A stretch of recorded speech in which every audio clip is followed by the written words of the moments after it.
Buenas tardes, sean todos bendecidos. Gracias por estar en sintonía con esta radioestación Cielo 104.7 FM, tu radio favorita, y también a través de nuestras redes sociales y de Jucún Serie 23. Para su hermano y amigo Andy Ramírez es más que un placer una vez más saludarles y darles la bienvenida a este programa especial que vamos a tener en el día de hoy, así que no se deben perder este tema que hemos anunciado, ¿verdad? La lucha contra la oscura agenda globalista. Así que usted no se debe perder este tema sin desperdicios en el día de hoy. Gracias a nuestra gente de Jocún Serie 23, ¿verdad? Por siempre estar atentos a estos temas y traerlos al conocimiento de todos nuestros seguidores de las redes sociales y también los que nos sintonizan a través de esta Cielo FM, pero también a través de Aliento 95.5 FM y Senda 1680 AM y demás medios que puedan estar conectados con nosotros. Así que gracias por estar con nosotros, sean bendecidos. Tengo el alto honor y placer de compartir, ¿verdad?, en esta tarde con una hermosa dama, ¿verdad?, que vamos a estar pues conduciendo esta importante pues charla que vamos a llevar a cabo. Me honra recibir a Charín Pablo de Roca, así que ella está con nosotros. Saludos y bendiciones. Hola Andy, muchísimas gracias. Para mí también es un honor y una bendición poder estar contigo en esta tarde para que juntos podamos conducir este programa. Tenemos el honor y el privilegio de tener con nosotros a Cristian Rosas desde Perú. Claro que sí. Un saludo. Hola Cristian, bienvenido para todos nuestros oyentes. Cristian es politólogo internacionalista, él es de nacionalidad peruana, graduado con honores de Liberty University en Virginia, Estados Unidos, uno de los fundadores del movimiento Con mis hijos no te metas en Perú, formado en relaciones internacionales tanto en la Universidad de Liberty University en Virginia como en la Pontificia Universidad Católica del Perú. Se ha convertido en una de las voces más importantes frente a la imposición de la ideología de género en el mundo hispano. O sea que para nosotros es más que un honor y una bendición tenerlo hoy con nosotros. Muchas gracias, Sharon. Un gusto estar acá en el programa con ustedes. Gracias, Cristian. Bienvenido, Cristian. Así que vamos a dejarle, ¿verdad?, que introduzca y desarrolle el tema muy importante que vamos a estar, pues, debatiendo en el día de hoy. Así que bienvenido y gracias una vez más por estar con nosotros. Muchas gracias. Un saludo a todos los de Jucún también. Un saludo, Cielo Cabina, pero no, ¿cuál es su nombre? ¿Me puedes decir Andy Ramírez. Andy Ramírez. Bueno, un honor realmente poder estar con ustedes participando de este tema tan importante que le han titulado La lucha contra la oscura agenda globalista. Y bueno, este es un tema que es importante poder comprenderlo, porque cuando se habla de una agenda globalista, es vital comprender que no se habla de una conspiración, una teoría, sino parte de una realidad concreta. En el derecho internacional hay dos términos que nos ayudan a comprender cómo se organizan los organismos y el derecho internacional. La primera palabra es el orden internacional y la segunda es el orden mundial. El orden mundial describe los organismos vigentes que administran el orden internacional, también conocido como el derecho internacional. En nuestra época, el orden mundial, que se expresa a todo pueblo y en todas las lenguas y en todas las naciones, se le llama ONU, OEA, que es la Organización de Naciones Unidas y la Organización de Estados Americanos. Ese es el orden mundial vigente. Y el orden regional. Pero el orden internacional son los tratados vigentes, actuales. Por ejemplo, la Declaración Universal de Derechos Humanos desde 1948, la Convención Americana sobre Derechos Humanos, entre otros tratados más. Siempre ha existido esto en todas las épocas y en todos los tiempos. Hace más de 100 años atrás, el orden mundial no era la ONU, era la Liga de las Naciones. Antes de la Liga de las Naciones era la Convención de Viena, antes la Convención de Westfalia. Y así podríamos regresar inclusive a épocas bíblicas. Cuando Nabucodonosor reinaba, él tenía un orden mundial, por eso la Biblia dice que su decreto fue a todo pueblo, lengua y nación.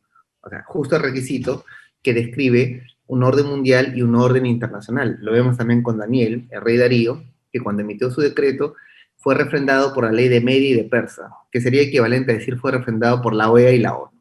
Entonces, los órdenes mundiales, que son los organismos vigentes que administran el orden internacional, existen en todas las etapas y en todos los tiempos. Eso es algo que nunca ha parado de ser. Entonces, en ese sentido, nosotros debemos de tener conciencia de que los órdenes mundiales también tienen agendas. Por ejemplo, al milenio, la Agenda del 2000 tenía objetivos que lo impulsaba la Organización de Naciones Unidas para supuestamente erradicar la pobreza extrema, por ejemplo, ¿no? Cosa que no se dio. Pero actualmente tenemos unos objetivos de desarrollo sostenible al año 2030, y los objetivos de desarrollo sostenible al año 2030 colocan diferentes metas que de alguna forma desfiguran la naturaleza original por el cual se fundó la Declaración Universal de Derechos Humanos y la ONU. A ver, todo derecho, sea internacional o nacional, parte de premisas metafísicas, de una teoría, de una interpretación antropológica. Por ejemplo, el actual sistema, el actual derecho internacional parte de una premisa cristiana. Por ejemplo, el artículo número 1 de la Declaración Universal de Derechos Humanos inicia así: toda persona nace libre. O sea, se reconoce que la libertad es una facultad de nacimiento propia. Y dice, y es dotado de conciencia. El verbo dotar implica emisor y receptor.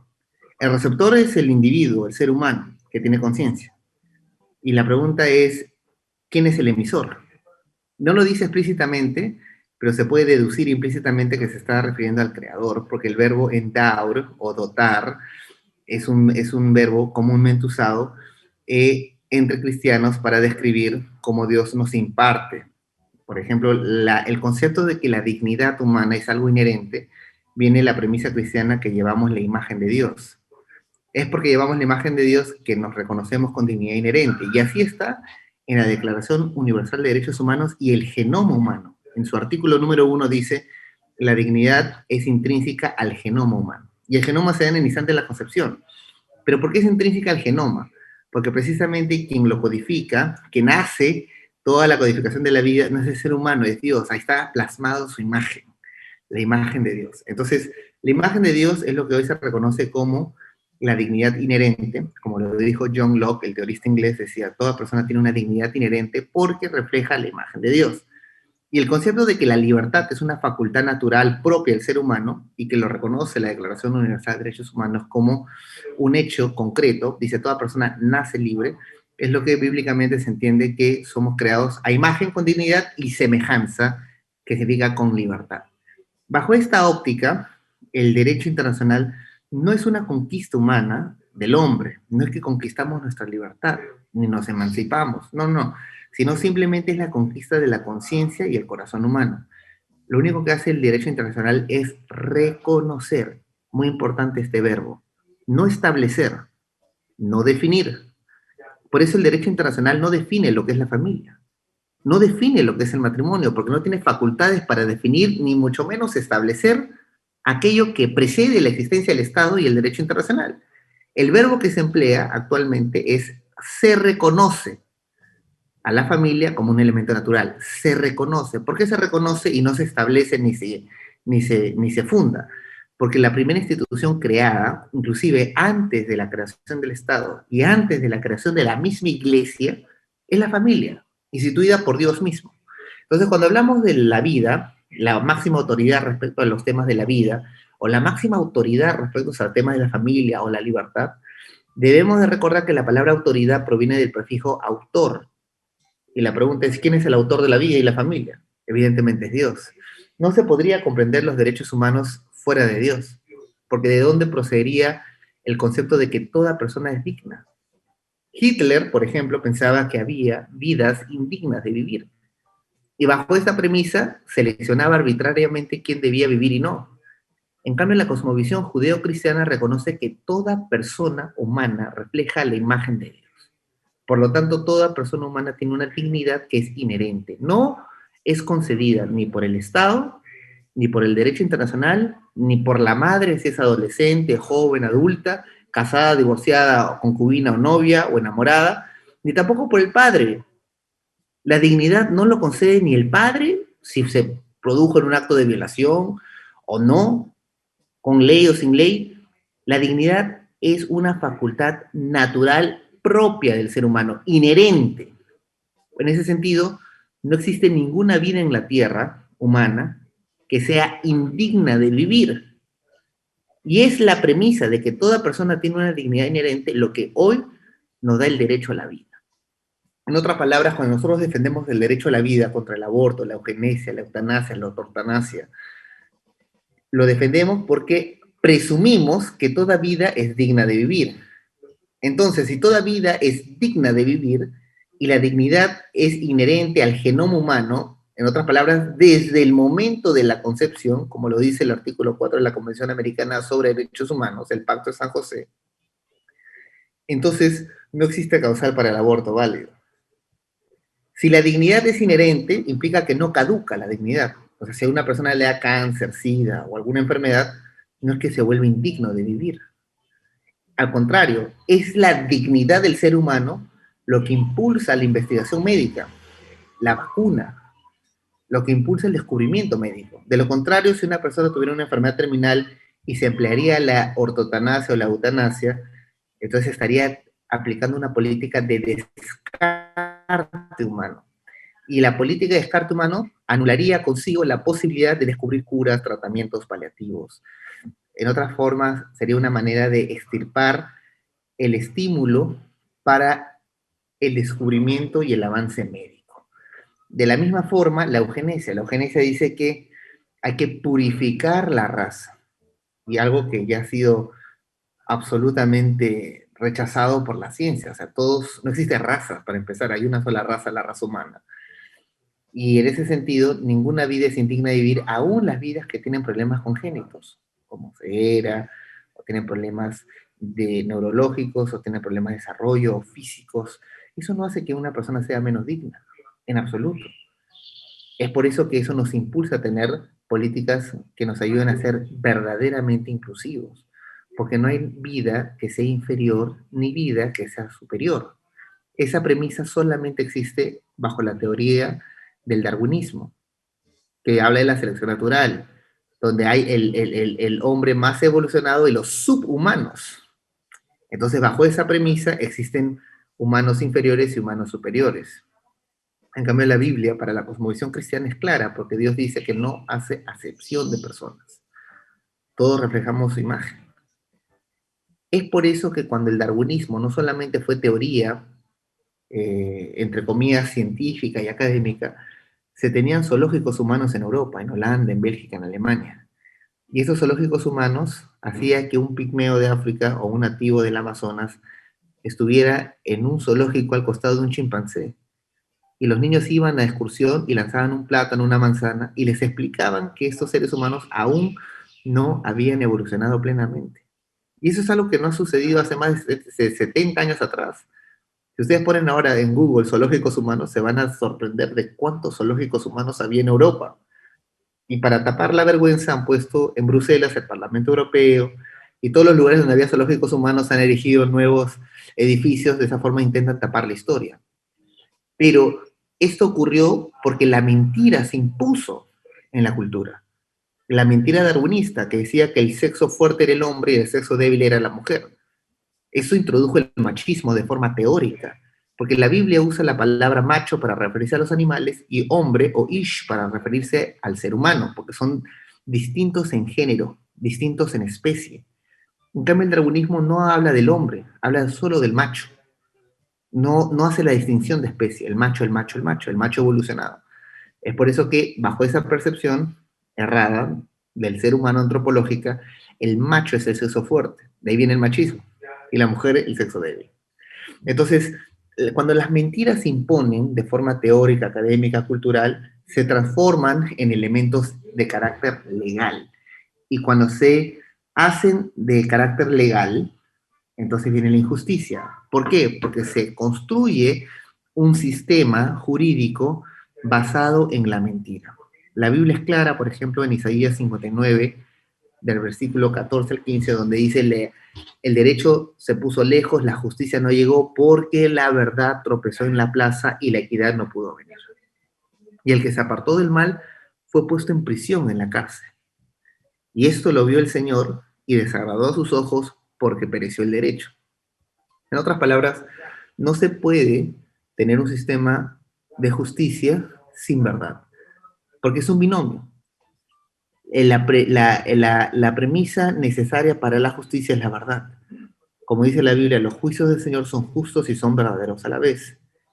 ¿Y quiénes son los encargados de defender la verdad? De que no tropiece en la plaza, que no tropiece en la esfera pública. La iglesia, porque la iglesia es el estandarte y el baluarte de la verdad. Cuando hay un incendio se llama a los bomberos, cuando hay un robo se llama a la policía, pero cuando se ausenta la verdad de la esfera pública son los cristianos, quienes dan testimonio de la verdad encarnada. No una verdad, de la verdad. En ese sentido, somos los cristianos los convocados por Dios mismo a dar testimonio de la verdad. Cuando la mentira se pretende convertir en teoría, en ley, en sistema, en derecho. Ahora, debemos de tener la capacidad de discernir la distinción entre ley y justicia. La Biblia es clara desde el profeta Isaías cuando dice justicia y solo justicia perseguirás. ¿No te dice la ley? No, no, no. El propósito de la ley es servir a la justicia. Pero hay ocasiones donde la ley se pervierte y sirve a la injusticia. En esas ocasiones, más vale obedecer la justicia del Señor, la ley del Señor, que la de los hombres. Por eso vemos como Cifra y Fua, dos obstetras hebreas, cuando el rey de Egipto les dijo que si naciera hombre debían morir, o sea, debían matarlos, la Biblia dice que estas obstetras tuvieron temor de Dios. Y como tuvieron temor de Dios, no le hicieron caso al rey. En otras palabras, el concepto de desobediencia civil es un concepto netamente judeocristiano y está vinculado netamente o de forma muy vinculada al temor de Dios. Por eso después vemos que Abías, el mayordomo de Acab, del profeta Elías, dice que tenía temor de Dios en gran manera y ocultó a los profetas del Señor que eran perseguidos por Jezabel de 50-50 en cuevas. Por eso vemos que Pedro y Juan, cuando fueron llevados ante el Congreso, el Sanedrín, en Hechos 4, no hicieron caso cuando le prohibieron hablar de Jesús, por más que fue el Congreso quien se lo pidió. Y ellos preguntaron, ¿a quién debemos obedecer? Juzguen ustedes, y más vale obedecer a Dios antes que a los hombres. Y en Hechos 5 vemos que cuando son capturados y son enviados en la cárcel, un ángel medio revolucionario los saca de la cárcel. Y encima no solamente los saca, sino les ordena que regresen al templo para seguir rompiendo la ley y que prediquen toda palabra de vida, lo cual provocó una segunda sesión del Congreso, que buscaba la pena de muerte.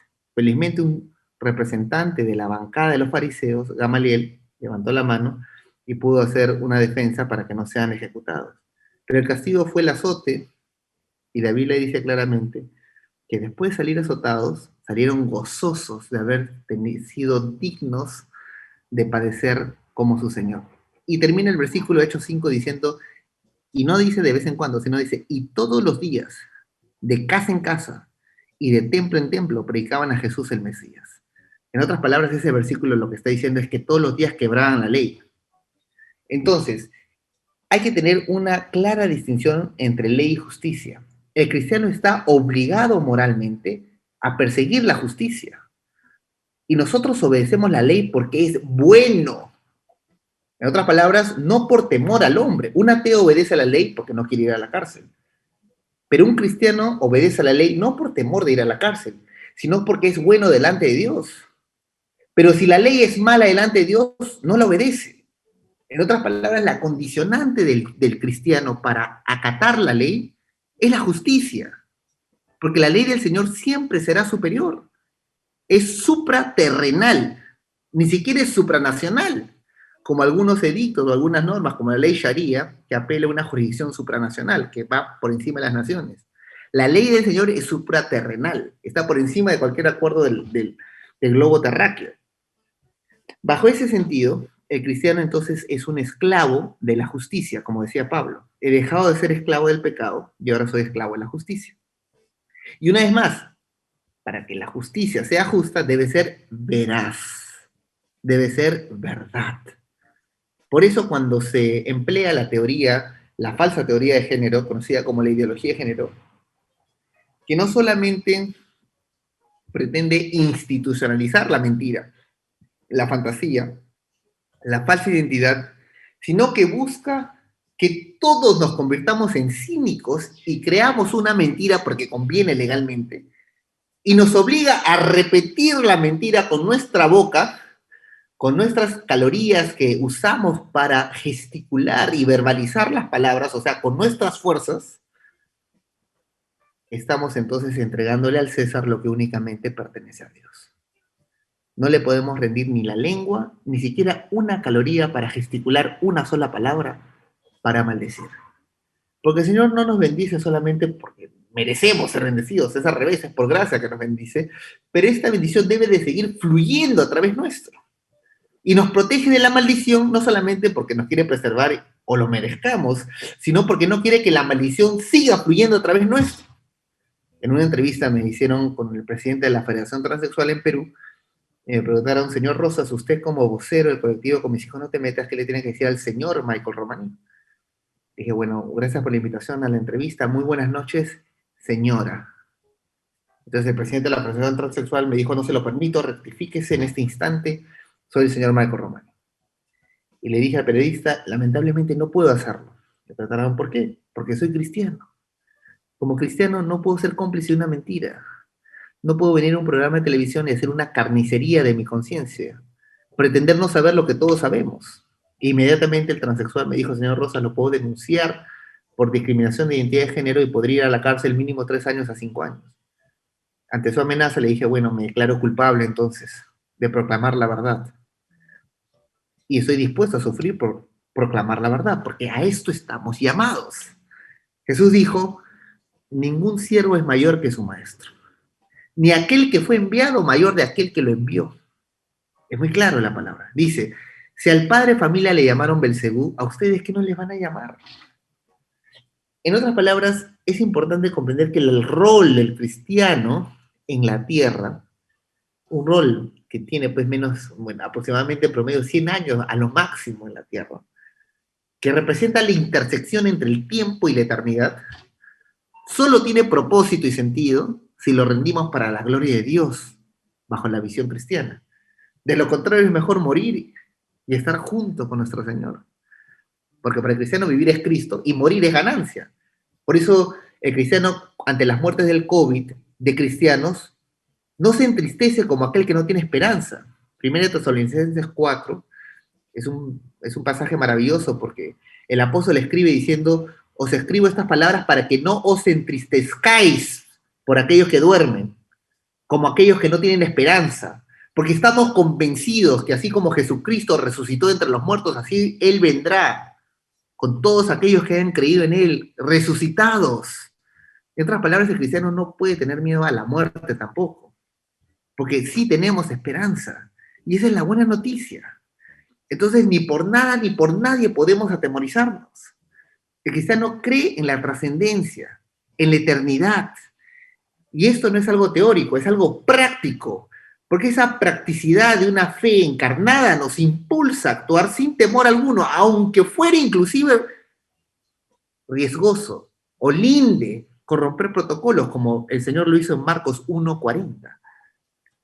Según el protocolo de salubridad de Levíticos, era ilegal tocar un leproso, y quien lo hacía se convertía impuro.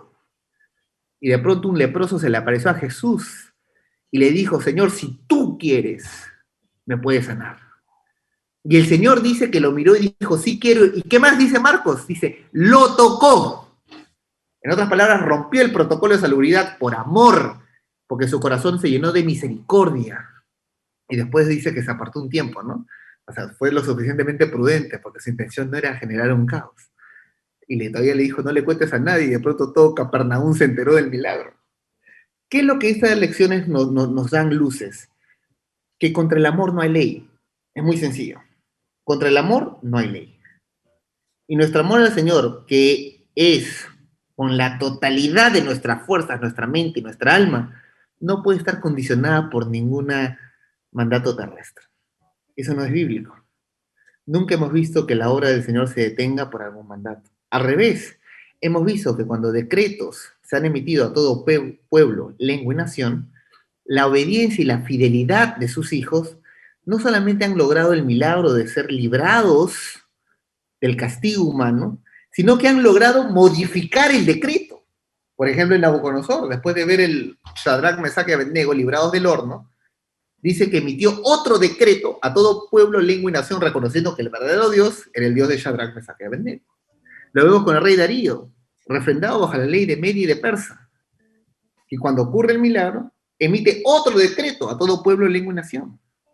Y estos chicos actuaban como hijos de Dios.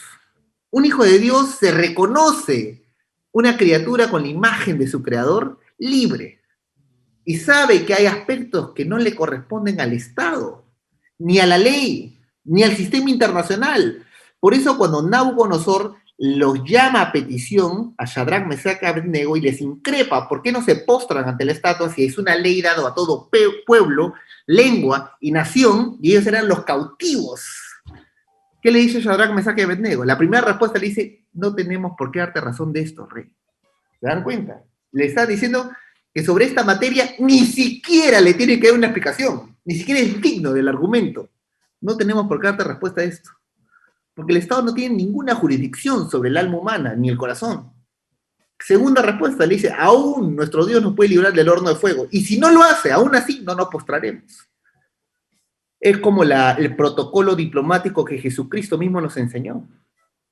Jesucristo habla sobre sacudirse la tierra y las sandalias. Y es más, el ejemplo de la relación diplomática entre Jesús y el rey Herodes es muy claro porque demuestra una diferencia entre el trato que le da rey Herodes y el trato que le da a Pilato. Porque a veces el cristiano presume que a todos se le tiene que tratar con seda, pero no es así. Nuestro Señor, fundamento de la iglesia, cabeza de la iglesia, no lo hizo así. La única vez que habló Herodes le dijo, anda, dile a esa zorra de Herodes. ¿Y por qué le dijo eso? Porque algunos fariseos, algunos de la élite clerical, amigos del rey Herodes, pretendieron intimidar a Jesús. Y mientras el Señor hacía su obra, corrieron y le dijeron, Señor, maestro, corra, corra, porque Herodes quiere matarlo. ¿Y qué hizo Jesús? Lo miró a los fariseos y les dijo, anda, dile a esa zorra de Herodes que aquí estoy, sanando, echando demonios y cumpliendo mi obra. Y después de 3 días, miré, inclusive le dio su itinerario. Y cuando finalmente el rey Herodes lo ve, que es cuando Pilato lo manda a que consulte a Herodes, la Biblia dice que Herodes se llenó de emoción porque hacía mucho tiempo que quería verlo, lo cual implica que Herodes buscaba una cita con Jesús. Y le dice, hace tiempo quería verlo porque quería ver que me haga alguna señal, en otras palabras, algún milagro. Pero nuestro Señor Jesucristo ni siquiera lo consideró digno de palabra alguna y no le respondió nada. Se quedó en silencio, porque la Biblia es clara, la Biblia dice, honra a quien honra merece. La honra no puede ser absoluta. Tú no puedes honrar al diablo, por más ángel que sea. Hay que resistir al diablo. Tú no puedes honrar a quien deliberadamente rompe la ley. El ejemplo lo tenemos en Jesucristo mismo. En cambio, Pilato, siendo pagano, teniendo otra cosmovisión, por lo menos intentó salvarlo 3 veces. Hasta el final se lavó las manos para ni siquiera ser el autor de la condena. Pilato intentó y es a él quien el Señor Jesucristo se le revela y le dice, yo soy la verdad. Mi reino no es de este mundo. O sea, Jesucristo decidió revelarse a él, pero no decidió revelarse a Herodes. Ni siquiera palabra se le dirigió y la única vez que pretendieron intimidarlo en nombre de Herodes, lo resistió, le llamó zorra y le notificó su itinerario. ¿Qué es lo que quiero decir en otras palabras? Que frente al sistema de este mundo, no podemos amoldarnos. En otras palabras, el cristiano jamás va a encajar en una época post-verdad, porque el cristiano da testimonio de la verdad. Somos una ciudad cimentada en el monte, no podemos pasar por desapercibido, ni podemos esconder la pequeñita luz. Tenemos que ponerlo para que alumbre no debajo de la mesa, sino arriba en el techo, en la casa. El cristiano da testimonio no de la ley de los hombres, sino de la justicia del Señor.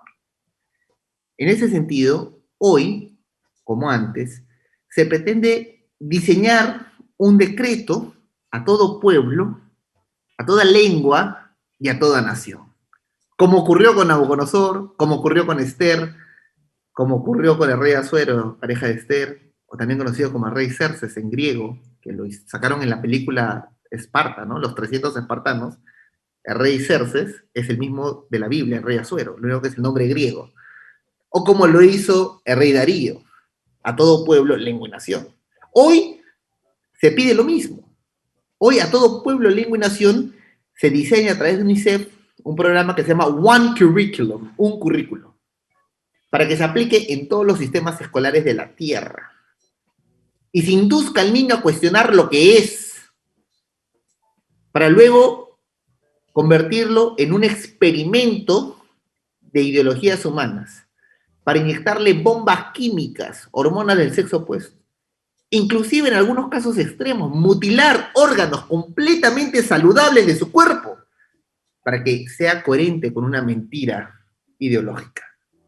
Frente a esta situación, frente al asesinato impune de bebés por nacer, o el asesinato selectivo y arbitrario de quienes se consideran que ya no son dignos porque son o representan una carga económica, el cristiano no puede contemplar de forma apática o indiferente, porque ya no tenemos un corazón de piedra, sino un corazón de carne, sensibles y a los mandamientos del Señor. Pero no podemos quedar callados. Es un deber, un imperativo moral levantar nuestra voz, denunciar el mal y anunciar la verdad. Y si esto representa persecución, bienaventurados, cuando por su causa seamos perseguidos y toda clase de calumnia sea dicho. En otras palabras, así como la ley tiene como propósito servir la justicia, la vida del cristiano tiene como propósito dar testimonio de la verdad y anunciar las buenas nuevas. Fuera de esto, la vida del cristiano no tendría ningún sentido. El cristiano da testimonio de la verdad en todo momento. Y se repetirá quizás las ocasiones donde los parlamentos, como en Hechos 4, hayan desechado esa verdad. Por eso Pedro y Juan, mirando al parlamento, le dijeron, cuando le cuestionaron con qué autoridad hablan, habían averiguado que eran del vulgo y eran incultos, no tenían educación superior o profesional. Y Pedro y Juan les recuerda que ellos hablaban en nombre de Jesús, que era la piedra que ellos, los edificadores, los legisladores, habían desechado. Habían votado la verdad del recinto parlamentario. Pero esa verdad, esa piedra, se había convertido en la piedra angular de su fe. Por eso el apóstol Pablo no se amilanaba ante las demandas. Él sufrió 13 juicios ante el Imperio Romano. 13. Inuria, religión ilícita, sublevación, incitar a la rebelión de esclavos, lo acusaron. Lesa majestas, lesa majestad. Colegia, que hoy se conoce como lavado de activos. Por eso es que tuvo que explicar en Hechos 2 que no es que lavaba activos, sino que todos lo tenían en común. Pero todos esos fueron juicios reales. Cuando el apóstol Pablo escribe su epístola a los romanos y finalmente es condenado a muerte por el emperador Nerón, algunos omiten el hecho que el emperador Nerón no tuvo 1 ni 2, sino 3 matrimonios homosexuales. 3. Y el último matrimonio homosexual lo obtuvo con su ex esclavo llamado Pitágoras, el liberto Pitágoras. Y no solamente fue un matrimonio homosexual, así simple cualquiera, sino fue con toda la tradición romana y lo coronó emperatriz de Roma, a un hombre.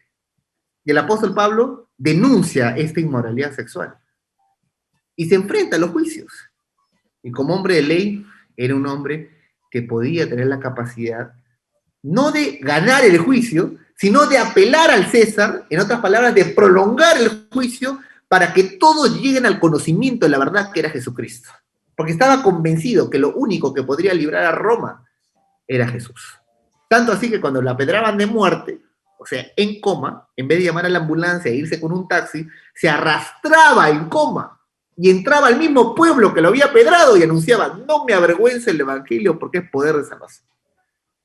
Tanto así el Espíritu de Dios estaba en él que 3 veces náufrago. Yo me pongo a pensar, 1 vez náufrago, vuelves al mar, 2 veces náufrago, vuelves al mar, 3 veces náufrago, y seguía predicando a su Señor. Cuando entraba a la cárcel, llevaba las marcas de su Señor. Antes los que usualmente iban a la cárcel eran los esclavos que se escapaban, y cuando tú encontrabas un esclavo, tenía su cuerpo flagelado y la marca de su dueño, la B de Victorino, por ejemplo. Y Pablo también entraba así, semidesnudo, flagelado, y la gente miraba. Y es por eso que él dice, llevo en mi cuerpo las marcas de mi Señor Jesucristo, de mi dueño, de mi amo, de mi maestro. Y hoy nosotros tenemos que decir como lo hizo Pedro en su momento. Sentirnos dignos, gozosos de ser dignos, considerados dignos de sufrir padecimientos por causa del nombre. En otras palabras, por causa de la verdad. Es un distinto tipo de sufrimiento. Hay de aquellos que sufren por hacer lo malo, por callar cuando deben de hablar o cuando hablan cuando deben callar. Pero qué gozo y felicidad por aquellos que sufren por hacer lo bueno, por proclamar la verdad, por extender el reino de los cielos que avanza desde la época de Juan el Bautista. En otras palabras, el reino de los cielos nunca ha estado en retroceso, siempre ha ido avanzando. A veces la resistencia se intensifica, pero el reino de los cielos sigue avanzando desde la época de Juan el Bautista. Y es que el cristiano no le puede dar al César lo que pertenece a Dios. Por eso Jesús fue condenado bajo el Imperio Romano. ¿Bajo qué delito? Lesa majestas, que en español significa lesa majestad. ¿Y por qué? Porque no reconocía la deidad del emperador romano. ¿Cómo fue condenado Pablo? Igual, lesa majestad. ¿Cómo fue condenado Pedro? Lesa majestad. Todos los delitos, en otras palabras, seguimos a un subversivo, pero un subversivo contra un orden estatal totalitario que pretendía exigir que sacrifiquemos nuestra alma, nuestro espíritu, nuestra conciencia y nuestro corazón al César, que no le pertenece. Por eso Jesús fue claro: denle al César lo que es de César, y agarró una moneda, impreso su rostro, y dijo: denle a Dios lo que es de Dios, pero no agarró nada. Y la pregunta entonces cae redonda: ¿qué refleja la imagen de Dios? Pues usted, querido hermano y hermana que nos ve en la pantalla, mírese al espejo. Usted le pertenece al Señor. Como dice Isaías, la Biblia dice: tú eres mío, te llamo por mi nombre, tú eres mío, me perteneces. Y cada uno de los que oímos hoy, que hemos sido despertados por la gracia de Dios, es su aliento en nuestros pulmones, es su gracia los que nos permite vivir. Debemos de jamás olvidar que si respiramos es para su gloria. Si tienes un canal, internet, un micrófono, una señal, un audífono, es para proclamar únicamente su verdad. Fuera de esto, mejor quema la radio. Si en algún momento no vas a poder proclamar la verdad, si no te vas a convertir en instrumento de la mentira, quémalo todo y pide que el Señor te recoja. Jamás seamos nosotros instrumentos de mal. Nunca seamos y ni permitamos que el enemigo nos convierta en instrumentos para perpetuar la injusticia, para perpetuar la mentira. Que la ideología de género no nos posea al extremo de que nosotros seamos simples repetidores, cimbales que retumban la mentira, sino que demos testimonio que otro espíritu habita en nosotros, para que cuando las naciones caigan, porque han dado la espalda al Señor, de República Dominicana, desde esa isla bendita, pues irradie la luz del Señor que refleja en espejos limpios, con una frecuencia audible, nítida, como hoy está sucediendo. Que se levanten los hombres y mujeres valientes en Perú, en toda Latinoamérica. Que el avivamiento, que es el despertar del Espíritu Santo, nos fortalezca y que en su amor seamos renovados, porque solo el perfecto amor desecha todo temor. Que no le temamos a nada ni nadie. Y lo que se viene entonces con esta agenda globalista, en resumen, es intentar imponer la mentira como ley. Y frente a este escenario, yo animo a que la iglesia se renueve en el Señor, que vuelva su mirada al Creador, que no le tema a ningún hombre. La Biblia dice: temed al Señor y honrad al Rey. En ese orden, no se puede temer al Rey y honrar a Dios. No, no, no. Temed al Señor y honrad al Rey. Como dice otro pasaje, dar honra a quien honra merezca, como lo hizo Jesucristo. Y debemos de reafirmar, renovar nuestro compromiso y nuestra lealtad al derecho supraterrenal, que es eterno, perpetuo, que no caduca, que está vigente en todos los tiempos, en todos los espacios, en todas las culturas, en todos los territorios de este planeta Tierra. Y nunca olvidar que somos ciudadanos de una patria celestial, que la iglesia es una, que el Señor no va a venir a los registros públicos a buscar su iglesia, sino que en el espíritu va a reconocer su iglesia que cumple su voluntad. Y que el Señor ya venció este mundo. No hay que tener ningún temor. Hoy celebran los abortistas con sus leyes cuando asesinan y derraman sangre inocente, porque ni siquiera han concebido la idea que cuando el Señor regrese en las nubes, vendrá con los millones de bebés abortados, resucitados, porque de ellos pertenece el reino de los cielos y tendrá la última palabra. El Señor ya venció al mundo. No hay por qué temer a ningún sistema mundial, no hay por qué temer a ningún aparato del anticristo que pretende suplantar al Rey de Reyes, que solamente es nuestro Señor, sino que hay que renovarnos y hay que estar alertas para que cuando nos digan lo que hoy nos dicen, que es bueno formar a los niños en la mentira, de que prueben la mentira en sus cuerpos, que se inyecten hormonas, podamos decir no. Que cuando digan asesinemos a los niños y quieran que usted jale el gatillo, use y corte con la tenaza el cuello de un bebé inocente, y usted lo hace con su voto, porque usted es cómplice si vota, para que esto se lleve a cabo, usted puede decir, no, señor. Mientras tenga ciudadanía terrenal en el país que tú me hayas plantado, sea en una isla como República Dominicana, o sea en Perú, en Sudamérica, mi voto será para tu gloria. Votaré por aquel que no aparezca en la encuesta, no importa que no aparezca en la encuesta, pero votaré por principios y valores, porque es el Señor el que pone y quita reyes. La Biblia dice que Él está sentado sobre la esfera de la tierra, y sus moradores son como langostas. Tan pronto como soplan, los gobernadores son hechos nada, como si nunca jamás hubieran sido plantados. En Salmos el Señor dice, Jehová hace nulo el consejo de las naciones, sus preceptos permanecerán de generación en generación. ¿A quién pues compararéis? Al Dios de Israel. No tengamos ningún temor, sino que renovémonos en el Señor, y el Señor nos recordará toda palabra, nos guiará en todo camino, y nos asistirá con su Espíritu Santo, que nos dará poder para hacer iguales cosas y aún mayores de la que nuestro propio Señor hizo, porque es su promesa, no porque lo merezcamos, sino porque así el Señor lo prometió. Muchas gracias. Excelente, ¿verdad? Exposición de Cristian Rosas. Gracias por estas palabras poderosas en esta tarde para así, ¿verdad? Orientar a toda nuestra audiencia que nos sigue a través de Cielo FM, Aliento 95.5, Radio Senda, Acción Cristiana y también a través de Jucún Serie 23. Ahora vamos a entrar, a verdad, a las preguntas y vamos a permitir que la dama, Sharin Pablo de Roca, pues inicie con la primera pregunta. Ay, Andy, pues gracias, porque yo estaba aquí que me moría por pararme de mi silla para hacerle todas las preguntas a Cristian. Así que qué bueno que tú me dejas ir primero. Claro. Cristian, antes que nada, desde Acción Cristiana quiero también darte las gracias por estar aquí con nosotros. Y don Tony Flaquer, presidente de Acción Cristiana, te manda un fuerte abrazo. O sea, que recíbelo de parte de él. Lo quiero mucho. Mira, Cristian, la primera pregunta que te tengo es la siguiente. Tú nos iniciabas tu charla hablándonos del orden mundial y del orden internacional y que esto es ciertamente una agenda global y nos hablabas de la ONU y de la OEA.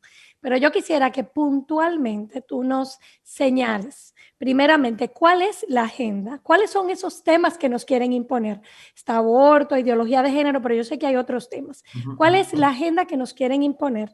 Y cuando decimos que es global, ¿quién es que nos quiere imponer la agenda? Porque, como tú bien decías, muchos dicen son teorías de conspiración, los cristianos están viendo fantasmas donde no los hay, están uniendo temas que no tienen nada que ver una cosa con la otra.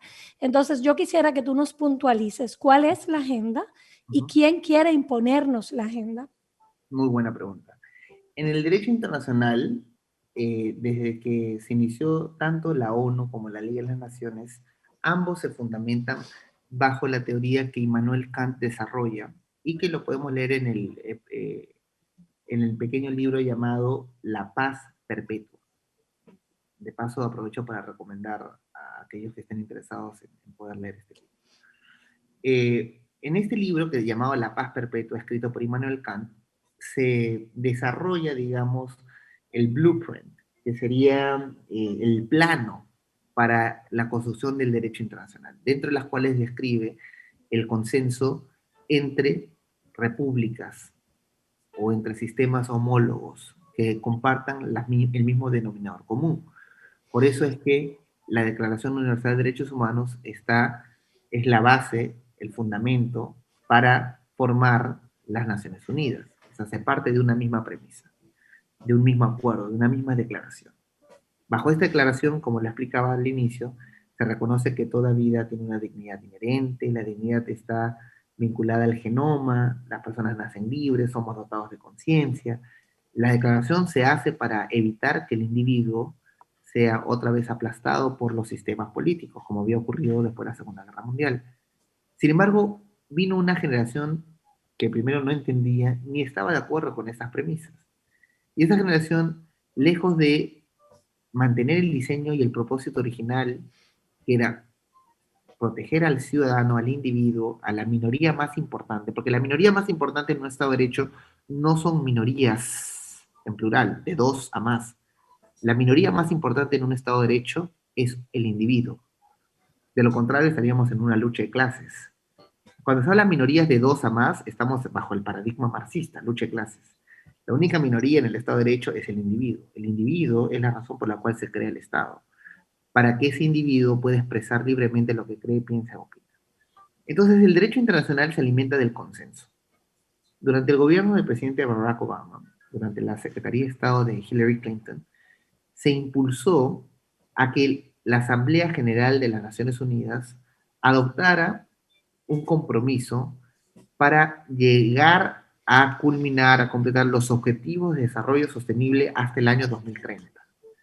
Entonces, esto nos pinta la cancha, nos pinta el campo de juego político hasta el año 2030, indistintamente de quién sea presidente de los Estados Unidos, de Perú o de República Dominicana. Y dentro de estos 17 objetivos está, por ejemplo, la Ley de Igualdad de Género. El concepto de introducir el género como reemplazo de la palabra mujer. En otras palabras, antropológicamente se reconoce el ser humano por medio de dos palabras que expresan su diversidad, hombre y mujer. Por eso había los derechos de la mujer en los años 50 y 60. La Declaración Internacional de los Derechos de la Mujer. Recordemos que la palabra, como dice la palabra de Dios, el logos, la palabra, describe la realidad, la verdad. Hombre, mujer, humano. En cambio, los términos no son palabras, los términos describen conceptos. En otras palabras, el género describe un concepto ideológico como la palabra proletario o el término proletario o el término burgués. No son palabras que describen realidades, sino son términos que describen conceptos. Por eso se le llama enfoque, como un lente, que en realidad distorsiona la realidad y es un prisma. Entonces el primer objetivo es que al ser humano, creado hombre y mujer a semejanza de Dios, va a ser reinventado por la mera voluntad del hombre o el capricho. Ya no será hombre o mujer, sino será género. Porque el género implica que la identidad del ser humano no fue establecida de forma natural, sino que es establecido por el ser humano. Entonces, es como la aplicación filosófica de lo que decía Descartes, cogito ergo sum, que significa pienso, luego existo. Pero en realidad, antes de pensar, tienes que ser. Soy, por lo tanto, pienso. Es al revés, porque si no eres, ¿cómo vas a pensar? Pero la visión subjetivista, que busca relativizarlo todo, el subjetivismo, intenta decir o mentir que la realidad es una mera creación de la voluntad humana. Entonces, bajo esta percepción del hombre o la mujer sublevada ante el creador y su creación, entonces no puede reconocer lo creado ni al creador. Y como no puede reconocer ni lo creado ni al creador, entonces impone la mentira camuflada bajo el término género y exige que todo aquel que no se postre ante este término sea denunciado por intolerante, discriminador, promotor de discurso de odio, incitador de crímenes de odio. Insiste en que cualquier sistema religioso debe de adaptarse al nuevo lenguaje, que no es otra palabra que a los nuevos términos ideológicos. Distorsiona, pervierte el sentido natural del derecho, que es perseguir la justicia, y la justicia perseguir la verdad, para lejos de perseguir la justicia, perseguir la ideología, que es una mentira, ideas humanas.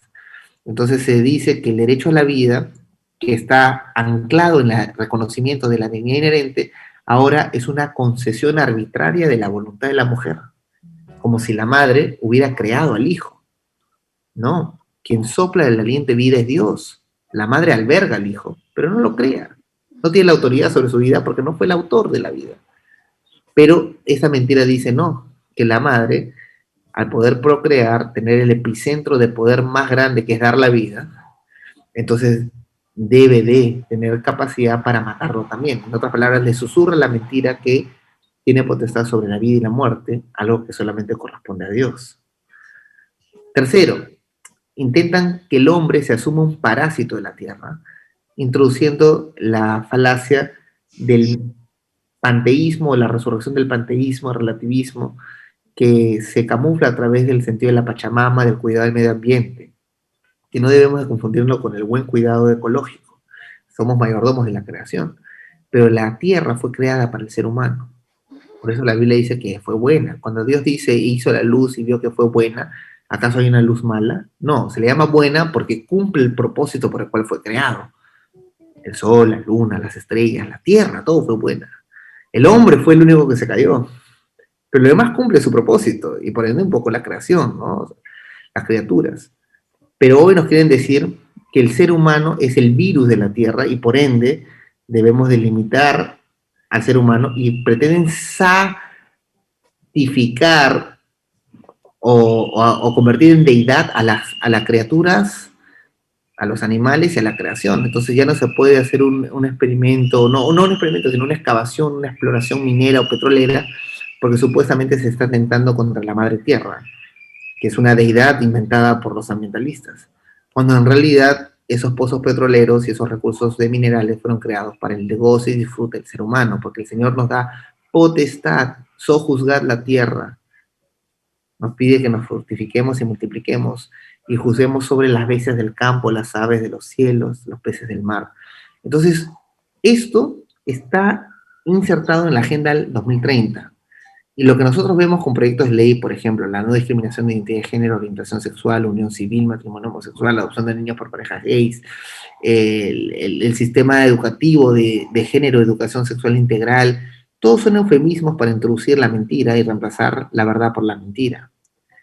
Y esto es algo que ya se ve de forma clara. Yo creo que a estas alturas ya es un poco difícil tratar de sindicar esto como una conspiración, porque ya hay casos de personas reales, con nombre real en la cárcel, por haber dicho la verdad, por haber leído un pasaje bíblico, olvidando que el derecho pertenece al individuo. Entonces, esta agenda globalista se impone desde afuera hacia adentro y desde arriba hacia abajo, en contraposición de la democracia, el gobierno del pueblo. La democracia tiene como premisa que el ciudadano es libre. Y en una verdadera democracia el poder viene de abajo hacia arriba y de adentro hacia afuera. Por eso se habla de política exterior. La soberanía es el derecho de que nadie te obligue a hacer algo que tú no estás de acuerdo. Y la libertad es el derecho de plasmar lo que tú libremente consideras y eres, en esencia. Entonces, hay que tener presente que el recorte de la soberanía, la introducción de la agenda medioambientalista, el aborto de género, son elementos que se están introduciendo hoy.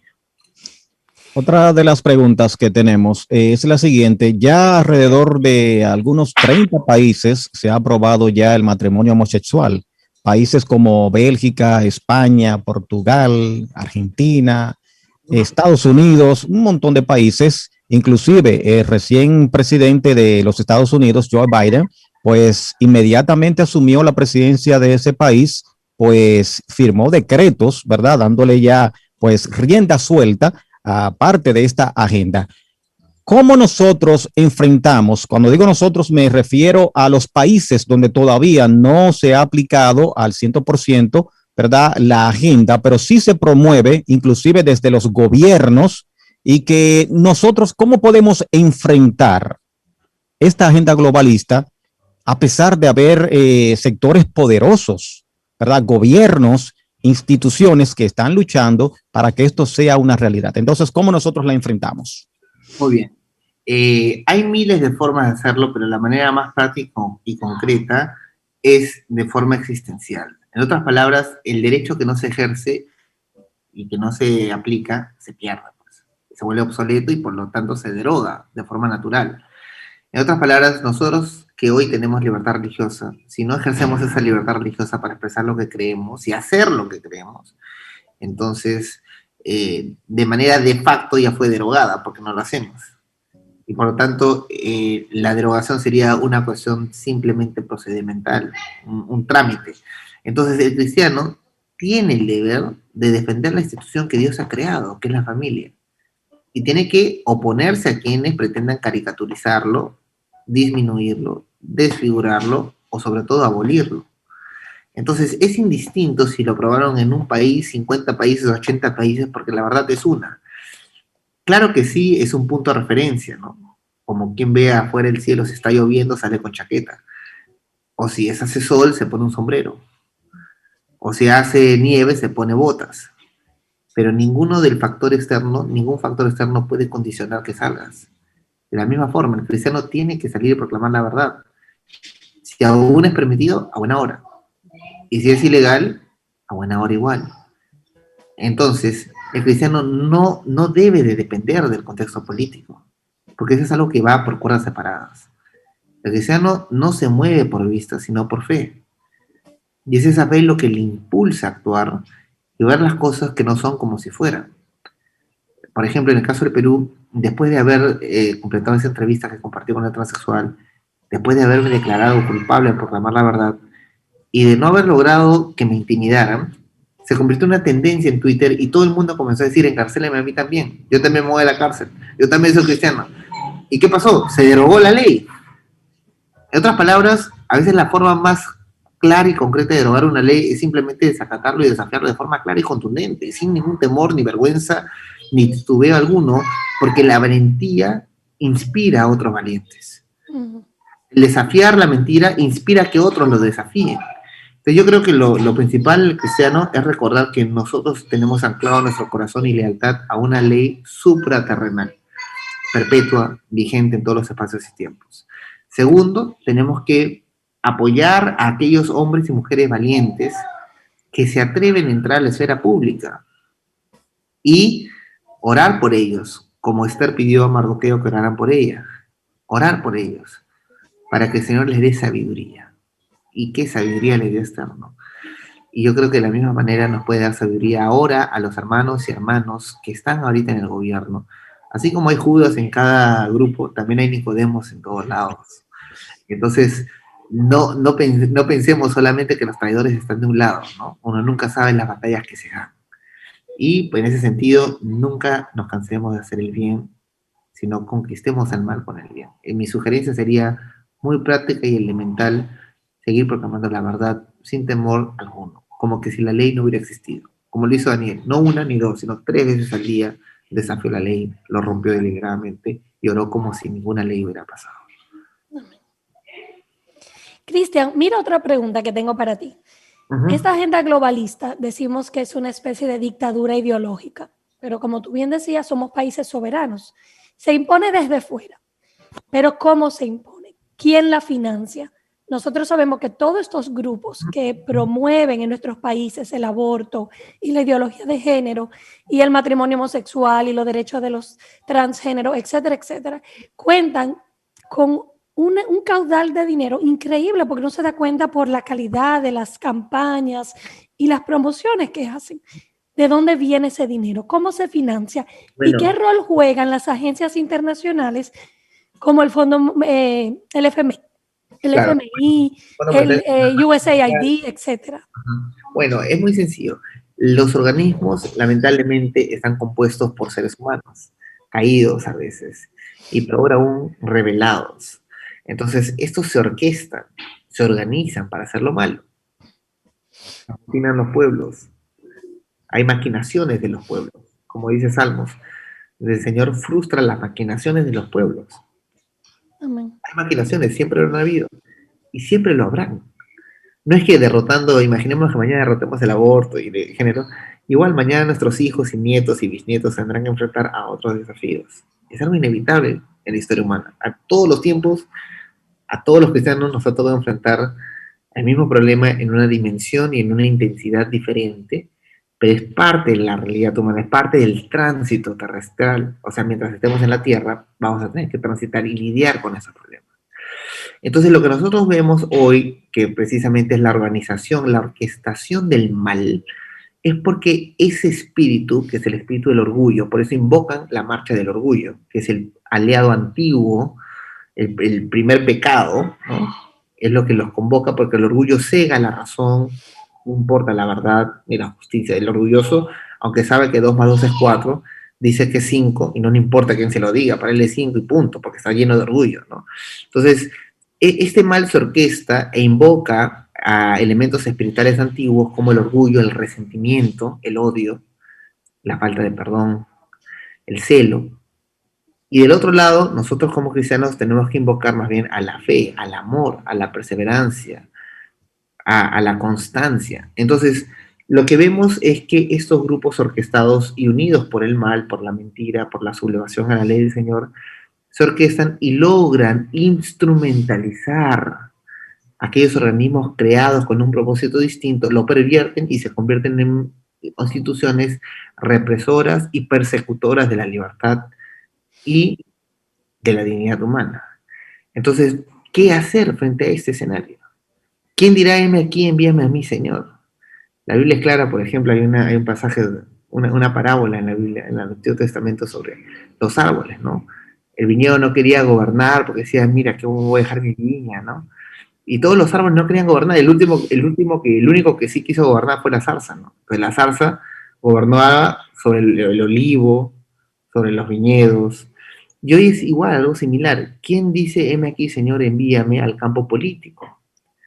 Tenemos que orar para que nuestro servicio público honre al Señor. Tenemos que responder a nuestra obligación colectiva y social.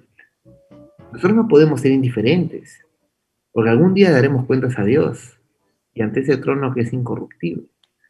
¿Qué le diremos? ¿No había un partido en mi país? ¿Y acaso usted no pudo formar uno?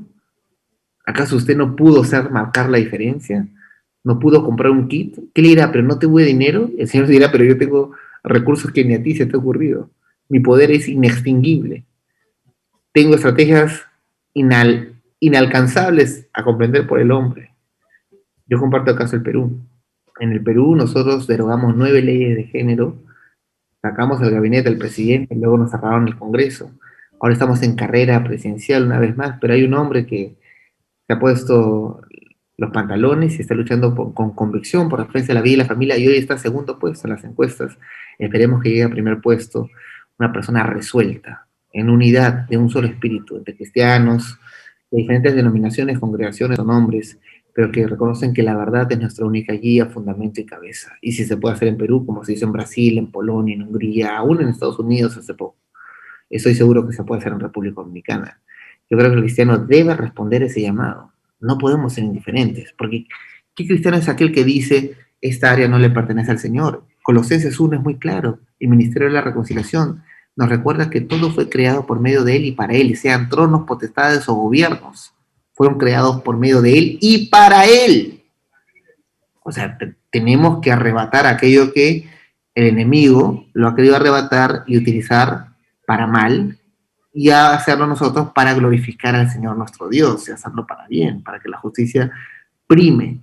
Entonces, no hay que tener temor al mal orquestado, porque cuando uno hace el bien en un área, afecta el bien en su conjunto. Por ejemplo, esta entrevista no es que un bien nomás aislado, esta entrevista ayuda a toda la regeneración del bien en su conjunto en República Dominicana y Latinoamérica. Y de esto no nos debemos de cansar jamás, porque esto inspirará a alguien que ni siquiera se nos ha ocurrido. Y ese alguien inspirará a otro alguien. Es parte de generar una tendencia de carácter espiritual. Y siempre con la verdad por delante, que es nuestra espada. La única espada que cuando se blande y se desenvaina, en vez de matar, resucita. En vez de lastimar, sana. Así que yo animo a que sigamos nosotros proclamando la verdad a tiempo, fuera de tiempo, nos escuchen o no nos escuchen, en elección y fuera de elección, nos acusen o no nos acusen, solo el Señor conoce los corazones y a nosotros nos corresponde obedecer fielmente. Amén. Cristian, humanamente hablando, humanamente hablando, ¿verdad? La lucha contra la oscura agenda globalista, uno siente como que son más los que están a favor que los que estamos en contra. Y esto lo digo por el desánimo, ¿verdad? La poca integración de la iglesia de manera masiva a la lucha contra esta agenda, ya que muchos entienden que tal vez esa no es una lucha nuestra, otros entenderán que eso como quiera se va a aplicar, aunque nosotros pongamos nuestra posición y demás. Entonces, ¿qué peligros corre la sociedad, la humanidad con el silencio? El silencio que tiene la iglesia cuando tiene que enfrentar más contundentemente, porque son muy pocos los que salen realmente a enfrentar de la manera que se debe este tema. Bueno, el proverbio es muy claro y dice, ¿podrá el hombre decir, Señor, no supe? Aquel que pesa los corazones. Por favor, el cristiano tiene la obligación de levantar la voz por los que no tienen voz, de defender la causa del débil y del desvalido. Tiene la obligación de romper las cadenas de la injusticia hasta que fluya la justicia como arroyo impetuoso. No es opcional, es un mandamiento, y no es un mandamiento nuestro, ni del pastor, es un mandamiento del Señor. En otras palabras, nosotros no podemos asumir de manera soberbia, y una soberbia refinada, tremenda posición fatalista de decir, bueno, como esto tiene que ocurrir, entonces yo me siento al costado, agarro mi popcorn, mi gaseosa, y veo cómo todo se va quemando. Porque el Señor no nos va a tomar por ajenos. Él va a decir, un momento, tú estás en la tierra como representante directo del reino de los cielos, eres embajador del reino de los cielos. Tú no eres embajador de la realidad terrestre. No somos embajadores de República Dominicana, somos embajadores del reino de los cielos. No soy embajador del Perú, soy embajador del reino de los cielos. Oramos, hágase tu voluntad, venga tu reino a la tierra. Es nuestra oración. Padre nuestro, que estás en los cielos, santificado sea tu nombre. Venga tu reino y hágase tu voluntad en la tierra como en el cielo. Amén. Nosotros no podemos ser indiferentes. ¿Cuál fue la plataforma política de Jesús? El reino de los cielos. En las parábolas hablaban cómo era ese reino de los cielos. Nosotros no podemos no predicar acerca del reino de los cielos. No podemos no representar ese reino. Nuestra obligación es ser obedientes. Si me amáis, obedecerás mis mandamientos. Ahora, yo entiendo el desánimo y entiendo el desgaste humano que uno puede tener. Pero debemos recordar que esta batalla no es nuestra. Esta batalla no es de ustedes en República Dominicana, de mí, no es nuestra, la batalla es del Señor.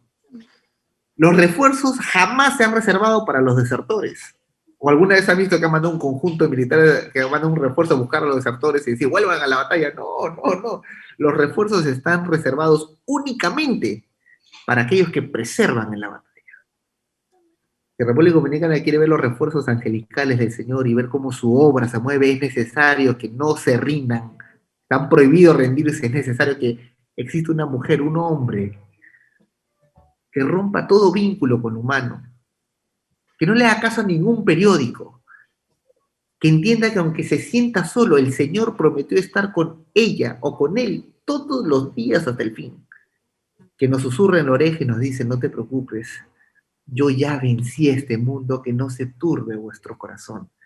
Requiere de alguien que le crea, y que le crea lo suficiente como para encarnarlo y caminar sobre la palabra. No como Pedro, que caminó solamente sobre el agua y después se cayó, porque realmente Pedro no caminó sobre el agua, sino caminó sobre la promesa, sobre la palabra que Dios le dijo, ven aquí. No dudó. Cuando él miró y se dio cuenta que eran pocos contra muchos, dijo, ¿cómo podré? Y se cayó. Pero yo les doy acá un secreto en esta conversación. Honestamente, nuestras fuerzas nunca van a poder hacer nada, porque no es en nuestras fuerzas que peleamos. Si fueran nuestras fuerzas que peleamos, estaríamos sinceramente locos. Y realmente esto sería un programa de entrechiflados. Pero no es nuestra fuerza la que nosotros representamos. Nosotros venimos en el nombre del Señor Jesucristo, Rey de Reyes y Señor de Señores, a quien se le fue dado toda potestad en los cielos y en la tierra. Por eso, id y haced discípulos en todas las naciones, bautizándole en mi nombre. Es la promesa del Señor. Nosotros no actuamos con la fuerza de un partido político, una iniciativa social. No actuamos en nombre de iglesias de registro público terrestre, inscritos en la registraduría, no. Nosotros actuamos en nombre del Señor Jesucristo, cumpliendo únicamente su voluntad, creyéndole hasta la muerte, diciendo como le dijo Shadrach, Mesach y Abednego, aún si no nos libre el horno de fuego, aún así no nos postraremos a orar. Hombres y mujeres con un compromiso inquebrantable, categórico, que no condiciona a su Señor como si fuera su siervo, sino que lo reconoce como amo de la historia y que sabe aceptar su rol como embajador del reino de los cielos. Yo animo, para terminar, a los cristianos, a los oyentes en República Dominicana, a que en plena batalla, sea como sea que esté la situación en República Dominicana, miren al cielo y recuerden que del Señor viene toda buena dádiva y que de Él viene el poder. Y tan pronto como Él sopla, los gobernantes de esta tierra son hechos como si jamás hubieran sido plantados. Son reducidos a menos que nada. Que todas las naciones de la tierra son como gotas del agua que caen del cubo. Que recordemos que nuestro Señor no tiene comparación alguna y que su poder se desata no por nuestro esfuerzo, sino por nuestra fidelidad. Porque el Señor no ve como el hombre ve. El Señor solamente ve el corazón, como le dijo al profeta Samuel, que él mismo no había visto ninguno. Y el Señor dice, palabra de Dios vino y le dijo, el Señor no ve como los hombres ven. El Señor solamente ve el corazón. ¿Quién sabe si estoy hablando acá con los futuros presidentes de la República Dominicana? No lo sabemos. Quizás sí. La pregunta es, ¿le creemos? Hay que creerle y hay que servirle. La Biblia dice, el más grande entre vosotros será aquel que sirva al resto, y que quiere ser primero es el primero en servir. Y de ahí sale la palabra primer servidor, que se dice hoy primer ministro, premier. Y de ahí sale la palabra mandatario, que significa aquel que recibe el mandato, el primer servidor entre todos. Y a eso estamos llamados, no por un hombre, sino por Jesús mismo. Él dijo, los reyes de este mundo se enseñorean sobre las naciones y son llamados bienhechores, mas no sea así entre vosotros. El más grande, que sirva. Mandatario, dice. Y el que quiera ser primero entre ustedes, que sea el primero en servir, primer ministro. A eso debemos apuntar sin temor alguno. Recordar que el Ministerio de la Reconciliación busca reconciliar todas las cosas de los cielos y todas las cosas de la tierra una vez más con Él. Muchas gracias. Muy bien, excelente respuestas, ¿verdad? Estas preguntas se nos quedan, ¿verdad, Sharon? Algunas preguntas más que teníamos, pero este tema completamente bien desglosado por Cristian Rosas, al cual agradecemos, ¿verdad?, esta gran participación, y queremos que finalmente des una exhortación al liderazgo, al liderazgo que se empodere más acerca de este tema. Así que aquellos que no se han puesto todavía las pilas, que no se ha activado, ¿cuál es tu mensaje brevemente entonces para estos líderes? Bueno, yo animo a los siervos del Señor Altísimo, de un Dios todopoderoso, aquel que resucitó de entre los muertos, cambió la historia, aquel que resucitará a todos los que hemos muerto y creído en Él, con quienes regresará. Que no nos olvidemos, no nos olvidemos que la batalla es del Señor y que nosotros somos siervos inútiles, pero debemos cumplir nuestro deber. El Señor se recuerda que somos polvo. Él no está esperando fortalezas que lo asombren o los deslumbre. Él nos conoce tal como somos en nuestra condición real, temerosos, cobardes, necios, insensatos, inútiles. No lo vamos a engañar ni sorprender, ni nos podemos engañar ni sorprender a nosotros mismos, no. El Señor quiere derramar su poder en República Dominicana, en Perú y en toda la tierra. Y busca corazones dispuestos, nada más. Hermano, hermana, pastor, pastora que nos escuchan, siervos del Señor, recuerden, es su iglesia del Señor, no es nuestra, es la iglesia del Señor. Solamente a nosotros nos corresponde guiarlos. Por eso dice en Juan 10, el buen pastor da la vida por sus ovejas. Y el que no, huye porque es un asalariado. Tenemos que nosotros ser como el buen pastor, entregarnos, animarnos los unos a los otros y jamás dejarnos desanimar por este mundo, porque otro espíritu habita en nosotros. Que el Señor resplandezca su favor, su gracia, que el Señor derrame su Espíritu Santo en aquellos corazones obedientes, leales, fieles, parados, firmes, en embajadores del reino de los cielos, que no se van a dejar claudicar, ni vencer, ni derrotar, ni desanimar por las mentiras de este mundo, ni por el rey de este mundo, ni por el príncipe de este mundo, sino que saben que pronto ya está galopando ya nuestro Señor, que vendrá con una corona, rey de reyes, y que gobernará las naciones con hierro, con vara de hierro, dice la palabra. Amén. A Él sea nuestro temor, solamente el Señor. Muchas gracias, ahora sí. Muy bien. Sharon. Gracias, Cristian. En nombre de Acción Cristiana, de Jucum, de la emisora, estamos sumamente agradecidos contigo por este tiempo. Gracias por tu exhortación, gracias por tu enseñanza, gracias por la palabra de ánimo, a renovar fuerzas y a pedirle al Señor que Él sea aquel que nos dirija en la batalla, porque nos queda mucho por delante. Pero gracias por tu tiempo. Andy, 1.000.000 de gracias también y sumamente honrada y privilegiada de estar con ustedes. Bendiciones. Amén, amén. Gracias, Cristian. Gracias, Sharon Pablo de Roca, por estar con nosotros. Un enorme placer. Y a la Iglesia de Cristo a estar activos, ¿verdad? Enfrentando todas las huestes malignas que quieran atacar nuestra sociedad. Así que vamos a estar amparados en la roca firme, que es nuestro Dios, y vamos a estar siempre, pues, pendientes y alzando nuestras voces. Vamos a fijar nuestra posición y vamos a establecer la palabra de Dios, ¿verdad?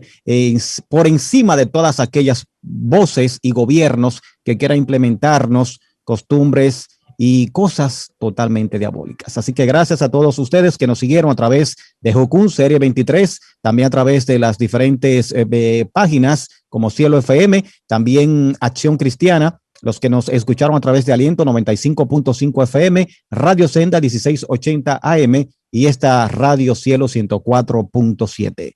Para nosotros ha sido un placer, así que será hasta una próxima. Que el Señor les bendiga.